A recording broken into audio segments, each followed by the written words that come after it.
Ta parole est une lampe à mes pieds, une lumière sur mon sentier. Psaume 119, verset 105. La méditation.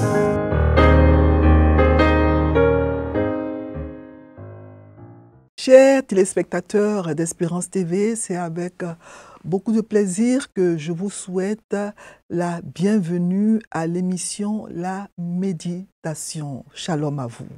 Voilà, alors nous allons méditer la parole de Dieu en ce jeudi 25 juillet en lisant le texte qui nous est proposé par le lecteur de la Bible.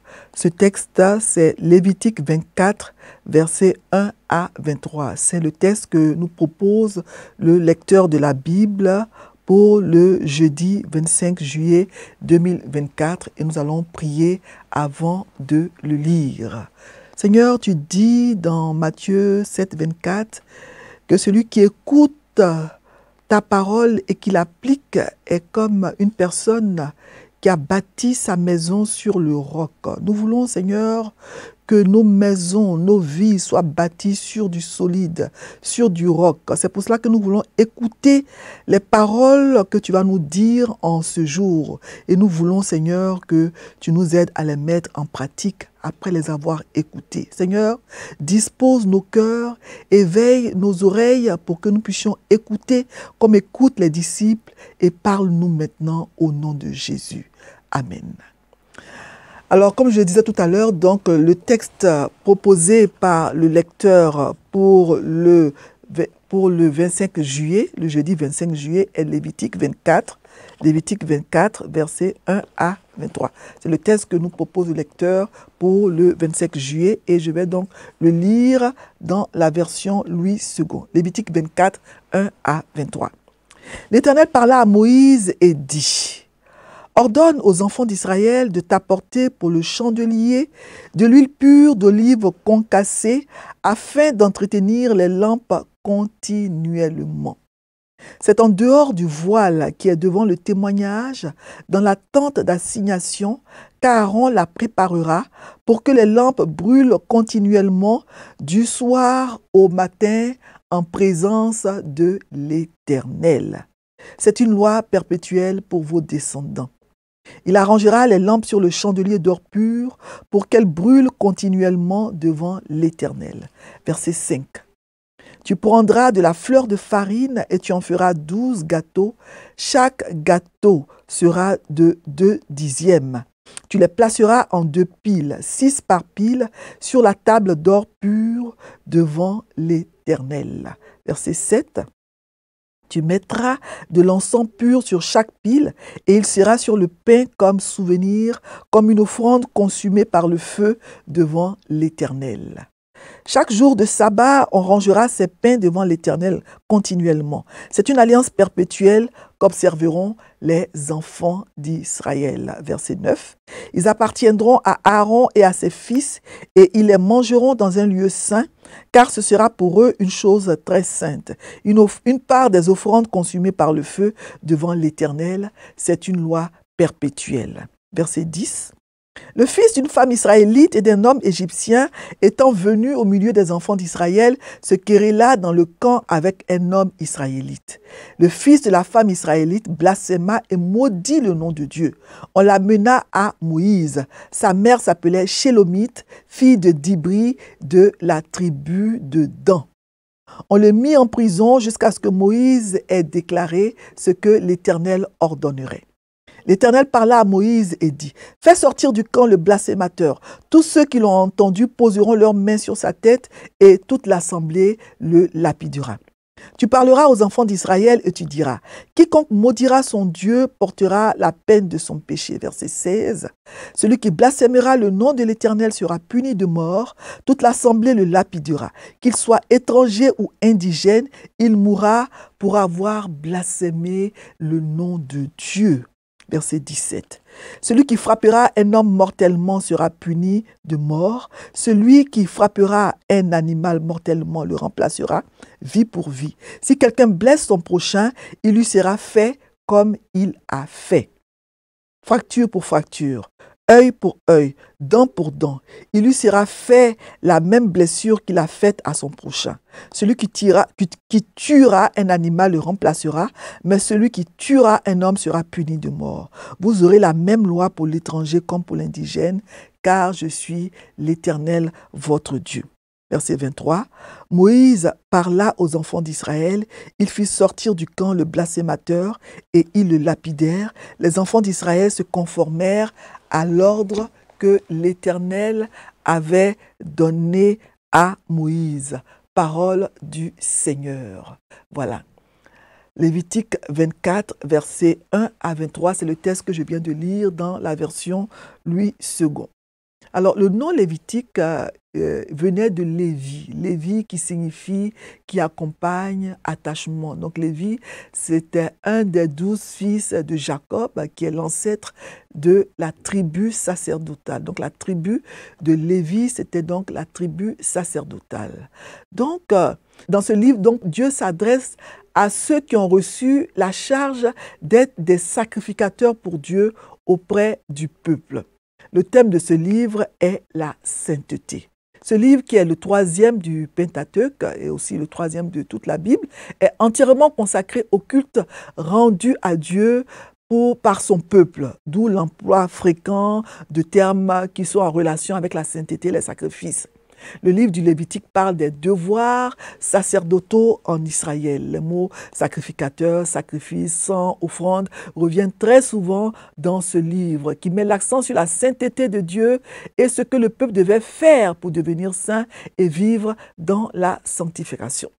C'est pour cela que cette phrase apparaît plutôt plusieurs fois dans le livre du Lévitique. Vous serez saints car je suis saint. Cette phrase revient plusieurs fois dans le livre. Donc Dieu, dans le Lévitique, le livre du Lévitique, parle depuis la tente d'assignation. Voilà. Il parle donc depuis la tente de la rencontre. Depuis, selon le verset 1 du chapitre 1, il est écrit, l'Éternel appela Moïse de la tente d'assignation et lui parla et dit, parle aux enfants d'Israël, etc. Donc Dieu parle à son peuple depuis la tente de la rencontre. Donc le livre du Lévitique, c'est le livre du culte, de la purification, de la communion du peuple d'Israël avec son peuple. Son but est d'enseigner les préceptes moraux et les rituels religieux de la loi de Moïse. Et dans ce livre, Dieu donne des enseignements au sujet du culte qu'on doit lui rendre. Voilà. Alors, notre méditation du 25 juillet donc, porte sur le chapitre 24 qu'on a lu, qu'on vient de lire. Donc, ce chapitre peut être divisé en 3 parties. Les versets 1 à 9 qui parlent de l'huile pour le chandelier. Et dans les versets 1 à 4, il parle des pains de proposition. Plutôt dans les versets 1 à 9. Les versets 1 à 9 donc, de ce texte-là parlent donc dans les versets 1 à 4 de l'huile pour le chandelier et dans les versets 5 à 9 des pains de proposition. Et les versets 10 à 16 ainsi que le verset 23 parlent de la peine infligée à un blasphémateur qui a maudit le nom de Dieu. Et les versets 17 à 22 parlent de la peine sanctionnant le meurtre et la violence. Alors, il me semble important de rappeler ici les différentes parties du tabernacle et les différents objets contenus dans le tabernacle. Donc, le tabernacle était divisé en 3 parties, voilà, qu'on devait traverser pour atteindre la présence de Dieu. Il y avait le parvis extérieur, la cour extérieure, il y avait le lieu saint et il y avait le lieu très saint. On peut voir ça dans le livre d'Exode, chapitre 25 à 37, très bien détaillé. Donc, le tabernacle, c'est le temple ambulant que les enfants d'Israël déplaçaient dans le désert. Voilà. Donc, le parvis, c'était la cour extérieure, c'était la première partie du tabernacle. On devait passer par cette cour-là avant d'aller vers n'importe quelle autre partie. Donc, c'était un endroit où tout le monde pouvait entrer. C'était la cour. Il y avait des animaux de sacrifice, mais il y avait aussi, surtout, la cuve d'airain qui servait à la purification des mains des sacrificateurs avant d'accéder au lieu saint. Parce qu'on considérait les mains sales comme un péché, raison pour laquelle il fallait les rendre propres avant d'accéder à la présence de Dieu. Il y avait aussi dans le parvis l'autel des holocaustes où l'on pouvait offrir les offrandes pour les péchés. Alors, le lieu saint, lui, il contenait la table des pains de proposition et le chandelier. Donc, les 7 branches, les 7 lampes placées sur le chandelier en or massif dans le lieu saint, selon Exode 25, on peut lire ça dans Exode 25, de verset 31 à 40, on parle. Donc, cette lumière-là, c'était donc ces lampes, ce chandelier était la seule source de lumière du tabernacle. Tous les sacrificateurs avaient le droit d'entrer dans la présence de Dieu dans le lieu saint. Ils pouvaient y manger les choses saintes. Pourtant, il y avait un voile entre le lieu saint et le lieu très saint. Et seul le souverain sacrificateur pouvait entrer dans le lieu très saint une fois par an. Donc le lieu très saint, c'est la dernière partie du tabernacle. C'est là que se trouvait l'arche de l'alliance. Comme je le disais, le souverain sacrificateur seul avait la possibilité d'y entrer, et ce, une fois par an, au jour de l'expiation, selon Hébreux 9, 7. Et aucune autre personne ne pouvait y entrer. Cela veut dire qu'aucune autre personne que le souverain sacrificateur n'avait le droit d'entrer dans la plénitude de la présence de Dieu. Alors, comme je le disais, les versets 1 à 9 parlent d'abord de l'huile pour le chandelier dans les versets 1 à 4 et ensuite des pains de proposition dans les versets 5 à 9. Ces deux éléments, le chandelier et les pains de proposition qui étaient au nombre de 12, représentant les 12 tribus d'Israël, se trouvaient dans le lieu saint. Donc, il commence par ces paroles au verset 1 et 2. L'Éternel parle à Moïse et puis il lui dit d'ordonner au peuple d'apporter donc pour le chandelier de l'huile, etc., afin d'entretenir les lampes. Donc, les versets 1 à 4 parlent de l'huile pour entretenir les lampes du chandelier. Cette huile, c'était donc de l'huile pure d'olive concassée qui devait servir à entretenir les lampes continuellement. La réserve d'huile ne devait donc jamais s'expirer parce que la lumière devait être continuelle. Elle ne devait pas s'éteindre. Les lampes devaient en effet brûler continuellement du soir au matin, sans interruption. Elles étaient la seule source de lumière du lieu saint, comme je l'ai dit. En effet, dans le lieu saint, la lumière devait toujours briller. Cette lumière était maintenue donc par l'apport constant de l'huile d'olive. L'huile, c'est le symbole du Saint-Esprit qui permet aux chrétiens de briller dans le monde. Sans l'huile, la lampe ne peut pas briller, apporter la lumière. Sans l'Esprit de Dieu, le chrétien ne peut pas mener une vie chrétienne efficace. Il ne peut pas briller dans ce monde de ténèbres alors que nous sommes le sel et la lumière du monde, selon ce que le Seigneur Jésus lui-même dit dans Matthieu 5 au verset 13. Donc nous devons briller dans ce monde de ténèbres. Et c'est le peuple qui devait fournir le nécessaire pour l'huile, qui devait servir à l'alimentation des lampes. C'était aussi un travail sacerdotal qui revenait à Aaron et à ses fils de préparer l'huile pour les lampes. On le voit donc dans les versets 3 et 4. Pour que ces lampes produisent de la lumière en permanence. La préparation devait se faire en dehors du voile du témoignage. Le témoignage, en fait, c'était un terme technique qui désignait les 10 commandements placés dans l'arche. Donc, on en parle dans Exode 25, verset 16, Exode 40, verset 20, Deutéronome 10, 2, 1 Roi 8, 9, etc. Donc, la lumière devait être maintenue, comme je l'ai dit, continuellement, cela particulièrement du soir au matin, c'est-à-dire pendant le temps d'obscurité, le temps où les ténèbres pesait sur Israël, la lumière devait briller dans le lieu saint. Donc, il était important que la lumière des lampes à huile brille continuellement. Dieu ne voulait pas que son tabernacle reste dans les ténèbres. Ces versets, en fait, qu'on a lus là, dans Lévitique 24, sont la reproduction presque textuelle d'Exode 27, versets 20 à 21. Vous pouvez donc lire après Exode 27, versets 20 à 21. Et les versets 5 à 9 parlent des pains de proposition. Donc, les sacrificateurs, ils étaient chargés de faire 12 pains avec la fleur de farine. Ces pains étaient appelés pains de proposition dans Exode 25, 30, ce qui signifie pain du visage, littéralement. C'était du pain qui était associé donc à la présence de Dieu. Leur nombre symbolisait les 12 tribus d'Israël. Ils disposaient les pains, les sacrificateurs disposaient donc ces pains en 2 rangées de 6 et ils versaient continuellement de l'encens sur chaque rangée. Cet encens était ensuite consumé par le feu en offrande à l'Éternel. Les pains étaient renouvelés chaque sabbat. La lampe et le pain dont parle Hébreux 9, verset 2, était donc le symbole de l'alliance perpétuelle entre Dieu et les enfants d'Israël. Il faut noter qu'il n'est pas fait mention de levain dans la préparation de ces pains. C'était donc des pains sans levain, parce que le levain est souvent le symbole du péché dans la Bible. Donc ces pains étaient exposés dans le sanctuaire devant l'Éternel sur la table pure pendant 7 jours, après lesquels ils devenaient la nourriture d'Aaron et de ses fils, la nourriture des sacrificateurs. Ce n'était pas pour tout Israël, mais c'était seulement pour la famille sacerdotale. Ces pains servaient de nourriture à la famille sacerdotale, pas à tout le peuple. Donc les 12 tribus étaient continuellement devant l'Éternel Dieu. Leur mémorial ne devait jamais périr. C'est pour cela que ces pains étaient renouvelés constamment.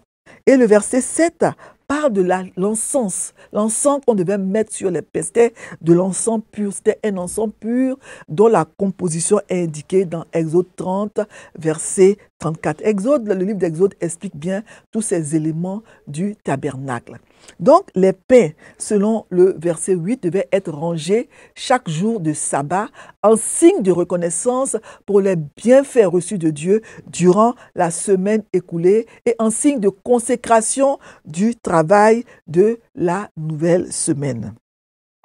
Les versets 10 à 16 et le verset 23 forment une parenthèse. Donc, il parle de la peine infligée à un blasphémateur qui a maudit le nom de Dieu. Voilà. Alors, ces versets, en fait, constituent un fragment d'histoire, une parenthèse, parce qu'ils parlent d'un sujet complètement différent. Il parle d'un blasphémateur qui a osé maudire le nom de Dieu. Donc, après les versets qui ont parlé de la lumière et de la communion pure du sanctuaire, un contraste choquant nous est raconté donc dans cette section du livre, les versets 10 à 16.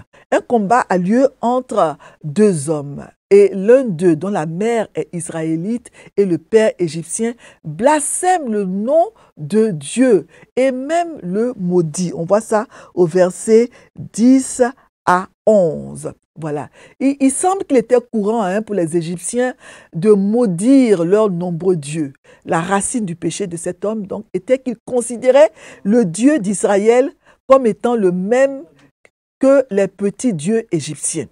Et on voit après que cet homme est mis en détention afin que la pensée de l'Éternel soit montrée pour savoir comment il faut traiter cette situation. Et l'auteur de l'infraction qui avait été placé en garde à vue, parce qu'il devait y avoir une délibération sereine quant au jugement de l'affaire, la façon dont l'affaire devait être traitée. Donc, cet auteur-là, il avait donc été placé en garde à vue. Donc, le Seigneur va parler à Moïse et va lui demander d'amener cet homme hors du camp, où les témoins devaient lui imposer les mains sur la tête comme témoignage de ce qu'il avait fait. Donc, alors, toute la congrégation est appelée à le lapider à mort au verset 14. Voilà.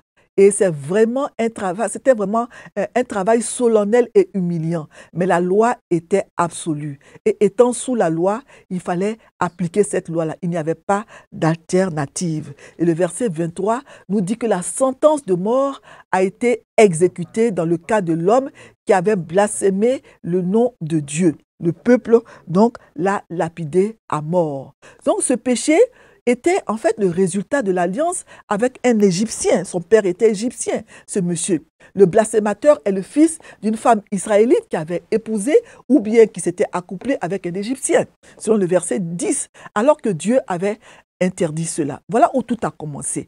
Quelle éducation cet enfant a reçue, surtout que c'est le père qui est égyptien. C'est dommage. Deutéronome 7 dit bien dans les versets 3 à 4 de ne pas contracter de mariage avec les peuples païens, les peuples qui ne sont pas des peuples juifs, les peuples israéliens, les peuples qui ne sont pas le peuple d'Israël.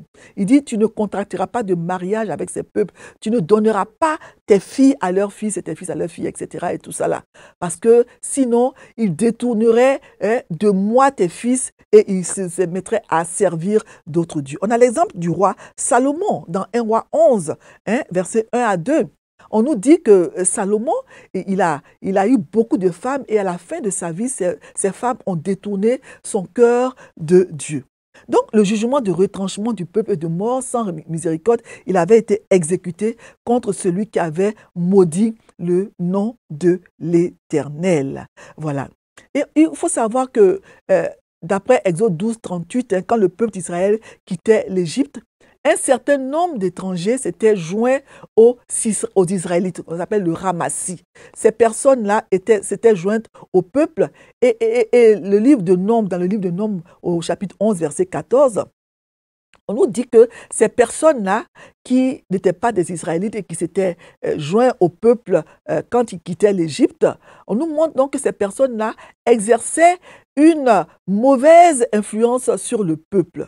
Comme les Israélites étaient campés par tribu, ces gens qui n'appartenaient à aucune tribu formaient un groupe à part, une sorte de ghetto qui habitait hors du camp.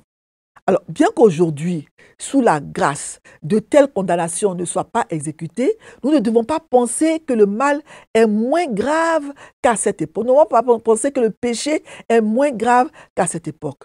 Bien sûr, Dieu déteste le péché comme il le faisait alors, mais il le supporte maintenant patiemment jusqu'à ce que le temps du dernier jugement arrive. Le Seigneur donne cependant des ordres clairs que quiconque blasphème le nom du Seigneur doit être mis à mort, dans les versets 15 à 16. En même temps, il ajoute à cela d'autres jugements graves. Un meurtrier devait également être mis à mort. Et dans les versets 17 à 22, on a les peines qui sanctionnent donc le meurtre et la violence. La sanction de celui qui frappe un homme mortellement est la mort. Si quelqu'un a tué un animal qui appartient à un autre, il doit le réparer en lui donnant un animal de même valeur, etc. Donc, c'est la loi pure et sainte, la justice sans pitié. Donc, pour la deuxième fois ici, on insiste sur le fait qu'un animal tué nécessite une restitution. Mais le meurtre d'un humain appelle la peine de mort, selon le verset 21. Et tout étranger qui vivait parmi les Israélites, il était soumis à la même loi que tous les autres. Cela nous rappelle sûrement que tout étranger qui venait pour partager les privilèges de la communion dans le peuple d'Israël, et tout étranger qui vient dans une église, il est soumis à la même discipline que tous les membres de l'église. Voilà, donc tout étranger qui séjournait parmi les Israélites était soumis à la même loi que tous les autres. Alors, de la même manière, toute personne qui arrive dans notre maison doit être soumise à nos lois et doit se comporter aux habitudes de la maison. Quand quelqu'un vient chez nous, on ne doit pas arrêter, par exemple, de faire la prière avant le repas. On dit à la personne, nous sommes chrétiens et dans cette maison, on prie avant de manger. Que cette personne soit musulmane, occultiste ou que sais-je encore, elle doit se conformer aux habitudes de la maison. Si dans la maison, on a l'habitude, et on doit avoir cette habitude-là de prier ensemble le matin, lire la Bible avec les enfants le matin, cette personne qui est dans la maison doit venir aussi prier avec nous. Même nos servantes qui habitent avec nous, elles doivent prier avec nous. Elles doivent se soumettre aux lois de la maison. C'est vraiment important. Donc, c'est un passage qui montre l'importance du nom de Dieu, ce nom qu'on ne doit pas blasphémer, ce nom qui est saint, ce nom qu'on doit respecter. Voilà. Alors, nous avons, pour réfléchir sur ce texte, 3 questions que le lecteur nous propose, la question 3, la question 7, la question 8. Voilà, on va les passer en revue rapidement. La question 3, exemple à suivre ou à ne pas suivre. L'exemple à ne pas suivre, c'est évidemment l'exemple de ce blasphémateur-là, ce monsieur dont le père était égyptien qui a maudit le nom de Dieu. Il ne faut pas le faire, il faut vraiment avoir du respect pour le nom de Dieu. Et la question 7, quelle vérité Dieu me révèle-t-il? Dieu me révèle encore dans ce passage qu'il est un Dieu qui a en horreur le péché, la sanction du péché, c'est la mort, le salaire du péché, c'est la mort. La question 8, c'est est-ce qu'il y a d'autres passages bibliques qui m'aident à comprendre ce que j'ai lu? Alors, pour répondre à cette question, j'ai cité beaucoup de passages. Pendant que je parlais, je n'ai pas voulu qu'on les lise pour gagner du temps. J'espère que vous les avez notés, vous pourrez les lire. Mais ce sont des passages, justement, qui nous aident à comprendre le texte que nous avons lu. Donc, si vous voulez vraiment répondre efficacement à la question 8 du lecteur, je vous conseille d'avoir ce qu'on appelle une Bible en parallèle. Vous allez dans une librairie chrétienne, et vous demandez une Bible en parallèle. Donc, ces Bibles nous aident à trouver d'autres passages pour comprendre le texte que nous lisons. Parce que la Bible s'explique par elle-même. Voilà. Donc, demandez à avoir une Bible en parallèle et ça vous aidera à répondre à la question 8. Ça vous aidera donc à trouver d'autres passages bibliques qui vous permettront de comprendre le texte que vous lisez quand vous méditez la parole de Dieu. Voilà, que le Seigneur nous aide. Nous allons prier pour terminer ce temps de méditation. Seigneur notre Dieu, nous te disons merci pour ce passage qui parle encore de sainteté. Nous te disons merci parce que maintenant que nous sommes sous la grâce, nous pouvons avoir directement accès à toi sans passer par les sacrificateurs, sans avoir à entrer dans un lieu très saint, lieu dans lequel seul le souverain sacrificateur pouvait entrer. Nous avons maintenant directement accès auprès du Père, au Père, et c'est vraiment un privilège et nous voulons te dire merci pour cela. Nous devons cependant, même étant sous la grâce, avoir en horreur le péché, vivre dans la sanctification et aide-nous Seigneur, parce que ce n'est pas facile. Les tentations sont nombreuses, mais aide-nous à résister aux tentations. Que nous puissions toujours avoir du respect pour ton nom, ta personne. Nous n'avons pas imité l'exemple de ce blasphémateur qui a osé maudire le nom de Dieu. Ta parole est vivante. Nous prions qu'elle puisse vraiment, Seigneur, produire dans les cœurs de tout un chacun vraiment des effets et qu'elle puisse être efficace, qu'elle puisse permettre à chacun de comprendre que tu es un Dieu saint, que chacun comprenne qu'il doit s'éloigner, que nous devons nous éloigner du péché. Merci pour cette parole qui nous fait du bien et qui nous permet, Seigneur, de mieux te connaître afin que nous puissions mieux te servir. Béni sois-tu, que ta grâce, ta miséricorde et ta paix restent et demeurent sur tout un chacun au nom de Jésus. Amen. Merci Seigneur. Alors, nous avons lu aujourd'hui Lévitique 24, versets 1 à 23, et le texte du vendredi 26 juillet, c'est Lévitique 25, versets 1 à 22. Que le Seigneur nous aide à comprendre sa parole. Amen. Ta parole est une lampe à mes pieds, une lumière sur mon sentier. Psaume 119, verset 105. La méditation.